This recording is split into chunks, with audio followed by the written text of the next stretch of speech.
लहान मुली, शालेय, महाविद्यालयीन तरुणींवर वाढत्या लैंगिक अत्याचारांच्या घटनांमुळे पोलिसांकडून शाळा महाविद्यालयातून गुड टच बॅड टच कार्यक्रम घेतले जातात। अशाच एका कार्यक्रमातून तरुणीवर चौघांनी लैंगिक अत्याचार केल्याचे समोर आले आहे।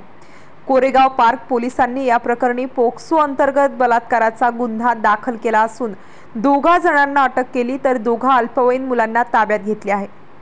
त्याबाबत पोलीस उपायुक्त स्मार्तना पाटील यांनी सांगितले की कोरेगाव पार्क पोलीस ठाण्याच्या महिला पोलीस अधिकारी एका महाविद्यालयात गुड टच बॅड टच संदर्भातील कार्यक्रमाला गेल्या होत्या। त्यावेळी एका तरुणीने तणावाखाली होती। ती काउन्सिलरकडे गेली। त्यावेळी बोलताना त्या तरुणीने माझी एक मैत्रीण कायम तणावाखाली असून तिच्याबाबत काही गैरप्रकार झाल्याचा संशय आहे असे सांगितले।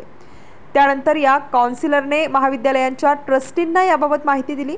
त्यांनी कोरेगाव पार्क पोलिसांशी 24 सप्टेंबर रोजी रात्री संपर्क साधून माहिती दिली। त्यानंतर संबंधित तरुणीला आई-वडिलांसह बोलावण्यात आले। तिचा इंस्टाग्रामवरून चौघांशी संपर्क झाला होता। त्यांच्याशी वेगवेगळ्या वेळी शारीरिक संबंध आल्याचे तिने सांगितले। ही तरुणी अल्पवयीन असल्याने पोक्सो अंतर्गत गुन्हा दाखल करण्यात आला आहे।